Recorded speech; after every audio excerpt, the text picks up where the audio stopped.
नमस्कार, है न्यूज देख रही हैं आप। मैं हूं आपके साथ साधना बत्रा। तो नवरात्र है और ऐसे में हिंदू धर्म में विशेष महत्व माना जाता है नवरात्रि का। और आज 9वां दिन है। मां सिद्धिदात्री की पूजा की जाने वाली है। मां की आराधना की जाएगी, मां की उपासना की जाएगी। तो किस प्रकार से करेंगे पूजा और किस प्रकार से करेंगे आराधना, क्योंकि खास मेहमान हमारे साथ जुड़ गई हैं। हमारे साथ खास मेहमान आचार्य नेहा श्री अग्रवाल जुड़ी हैं। नेहा जी, बहुत स्वागत आपका। नमस्कार संजय। नेहा जी, सबसे पहले तो बताइए कि मां सिद्धिदात्री का स्वरूप आज कैसा है, क्योंकि आज 9वां दिन है और हिंदू धर्म में नवरात्रि का विशेष महत्व भी माना जाता है। तो आज की पूजा किस प्रकार से करेंगे? सबसे पहले मैं सभी जातकों को नवरात्रि की फिर से शुभकामनाएं और माँ के नवे स्वरूप की बहुत बहुत शुभकामनाएं। आज ही माँ का जो सिद्धिदात्री स्वरूप है बहुत ही दिव्य है और बहुत ही ऊर्जा से ओतप्रोत है। दिव्य कैसे है ये स्वरूप माँ का? माँ का जो ये स्वरूप है सभी सिद्धियों को देने वाला है, सभी वरदानों की पूर्ति करने वाला है। जिसकी जो भी इच्छाएं रह गई हों, 8 दिन में आप कुछ भी ना कर पाए हों, तो माँ का ये एक ऐसा स्वरूप है जो सभी प्रकार की मनोरथों को पूरा करता है। खाली संसारिक मनोरथ ही नहीं, जिन्हें मोक्ष चाहिए, जिन्हें बहुत से लोगों की इच्छा होती है कि हमें स्वर्ग की प्राप्ति हो, उनके लिए भी ये दिन विशेष है। माँ की 4 भुजाएं हैं, शंख चक्र गदा कमल लिए हुए। ऐसा पुरानी मान्यता है कि जब महिषासुर का बहुत ज्यादा आतंक बढ़ गया था तो सभी देवतागण शिव जी और विष्णु जी के पास गए। वहां सभी देवतागणों के तेज से माँ का ये स्वरूप प्रकट हुआ। इस स्वरूप की खास बात क्या है? यही आज के दिन माँ की अर्ध नारीश्वर रूप में पूजा होती है। शिव और शक्ति का मिलन है आज के दिन, तो अष्ट सिद्धियों को देने वाली हैं, ऐसा मार्कंडे पुराण में दिया है। तो इस तरह से आज जरूर विशेष पूजा है। जो 8 दिन कुछ भी नहीं कर पाए हैं माँ के उसमें, कि उनके अंदर अगर जरा भी ये है कि मुझे आज कुछ विशेष करना है, तो आज की पूजा बहुत विशेष होगी।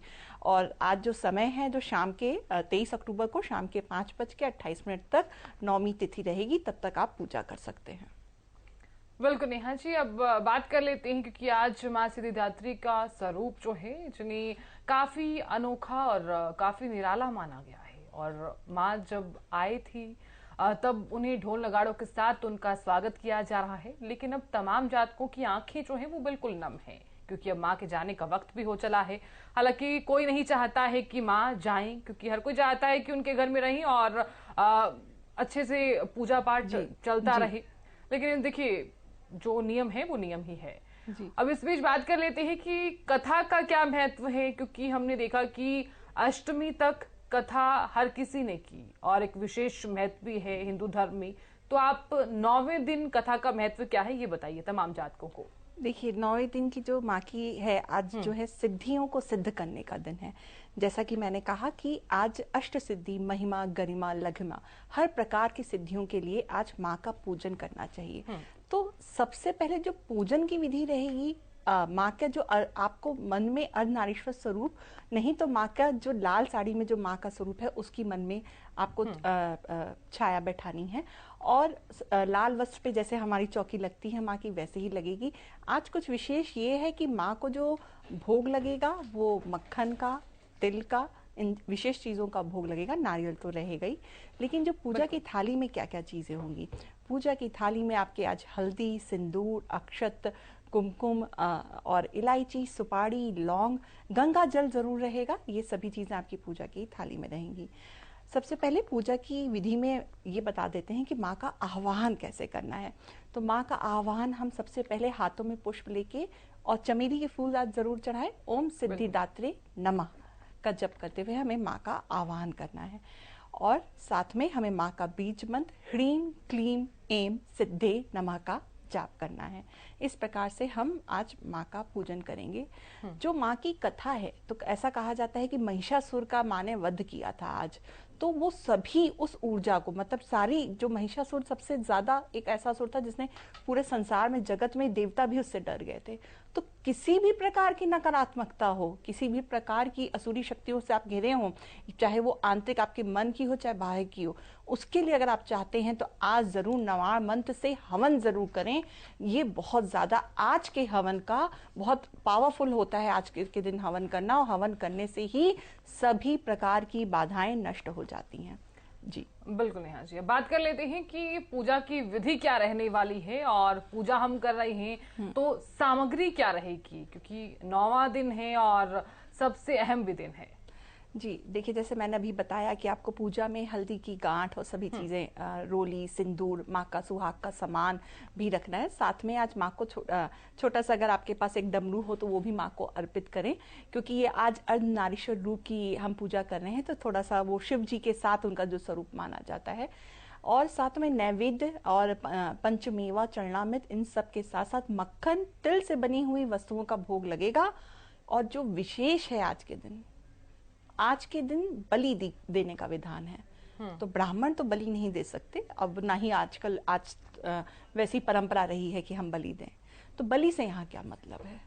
आज के दिन आप कद्दू, खीरा, ककड़ी, इन चीज़ों की बलि दे सकते हैं। इन चीज़ों को घर के जो भी आपके घर में पुरुष हैं उनके द्वारा इनकी बलि करवाइए। बलि देते वक्त मन में ये भाव रखना है कि जो भी हमारी परेशानी है, हमारी जो भी रुकावटें हो रही हैं, माँ को बलि देने के साथ ही ये वहीं से रिलीज हो जाएंगी। तो इस तरह से आप बलि दे सकते हैं। आप बलि नहीं देना चाहते तो इन चीज़ों का दान आप मंदिर में कर दीजिए। ये आज के दिन का महत्वपूर्ण चीज़ है। बाकी हम जैसे पूजा करते आ रहे हैं, माँ को हम वैसे ही सब चीज़ चढ़ाएंगे। घी का दीपक, धूप बत्ती, सब चीज़ हम माँ को चढ़ाएंगे।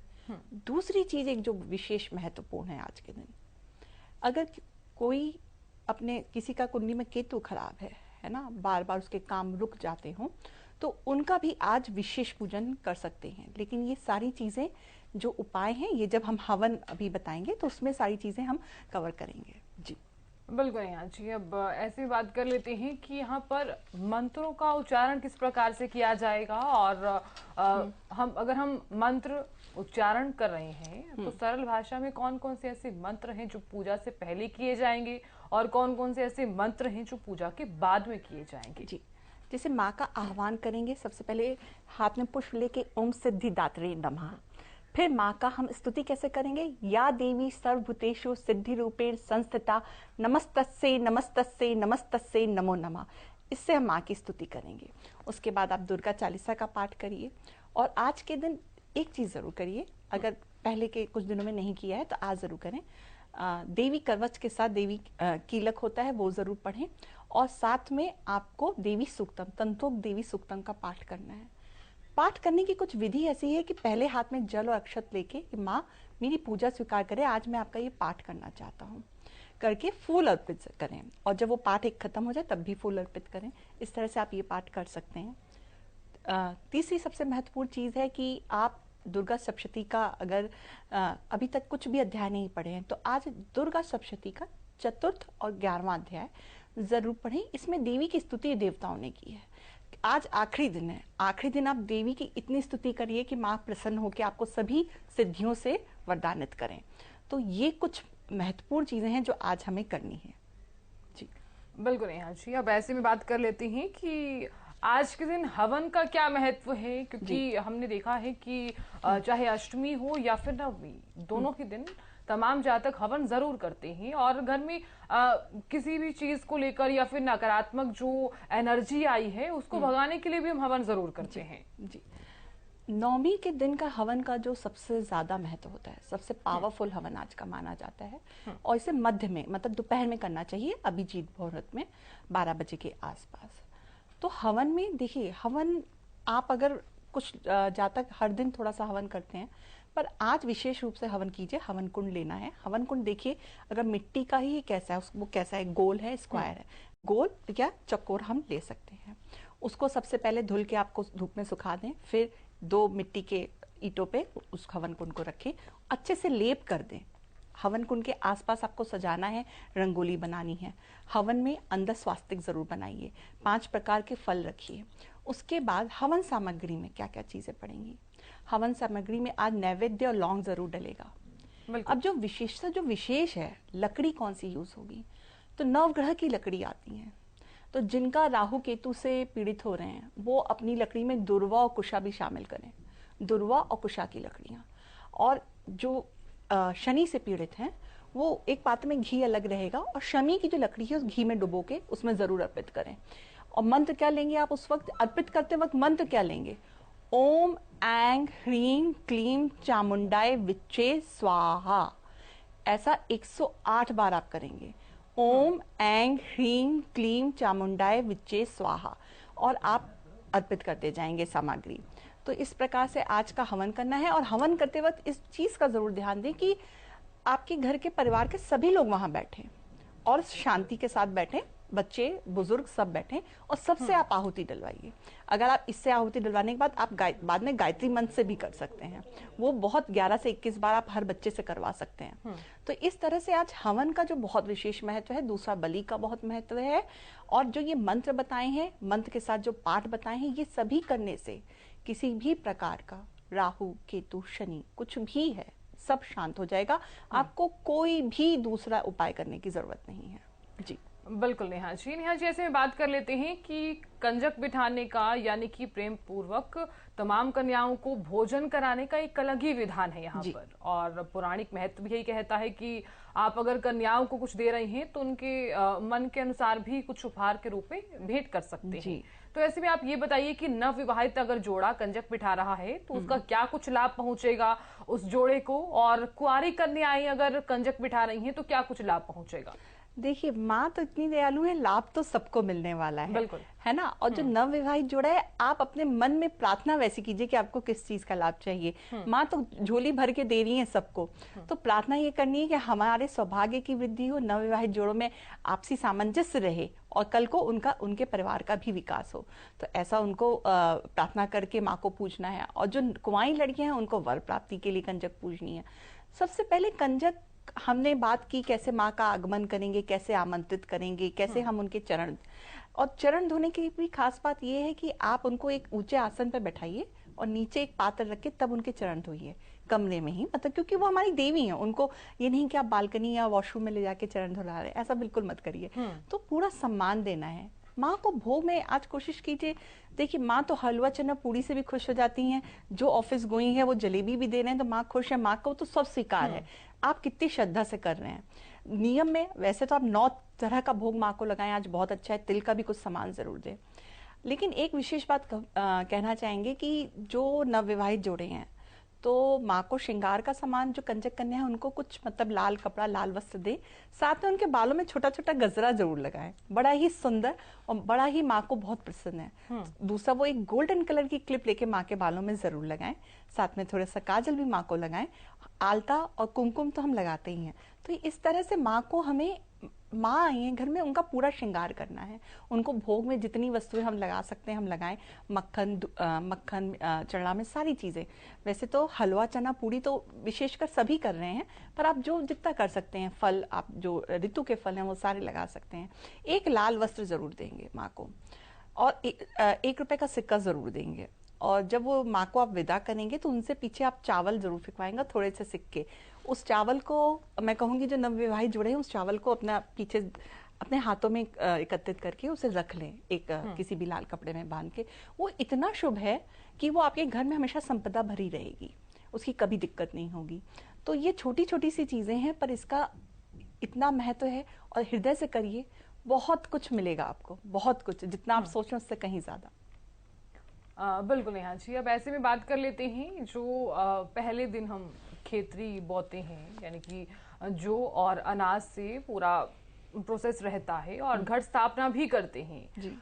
उसका क्या करना है, क्योंकि आज 9वां दिन है और अक्सर जातक जो हैं वो संशय में पड़ जाते हैं कि हमने जो मूर्ति स्थापित की है प्रॉपर तरीके से, तो उसका क्या करना है? जी, सबसे पहले खेतरी की बात करते हैं। तो जब बहुत अच्छे से खेतरी हो जाती है इस समय तक, बिल्कुल, तो 2-3 तरह के विधान हैं। जैसे हम दशमी वाले दिन, अगले दिन, वो खेतरी हम भाइयों का टीका करके कान के पीछे लगाते हैं।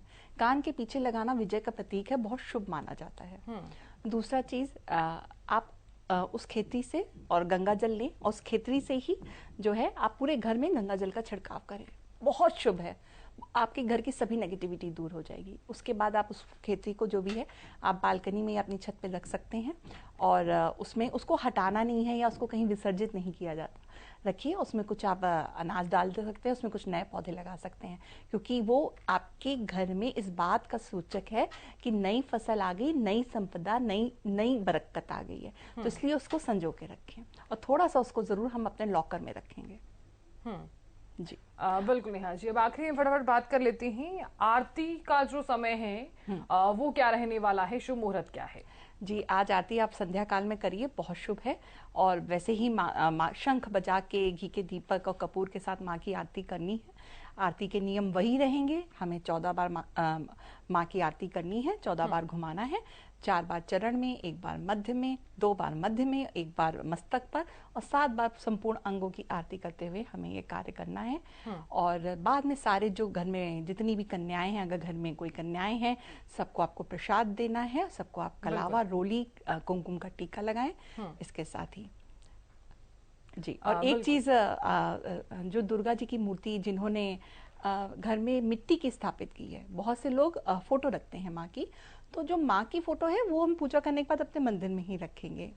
जो मिट्टी की मूर्ति स्थापित की जाती है उसका विसर्जन होगा, तो आप उसका विसर्जन अगले दिन जब नौमी तिथि पूरी खत्म हो जाती है तो दशमी के संधि काल में आप कर सकते हैं। बिल्कुल नेहा जी, बहुत बहुत शुक्रिया हमारे साथ जुड़ने के लिए और अपना बेशकीमती वक्त हमें देने के लिए, बहुत बहुत शुक्रिया। नमस्कार। नमस्कार। फिलहाल इसी के साथ इस खास कार्यक्रम में इतना ही। देखते रहिए हरियाणा न्यूज। नमस्कार।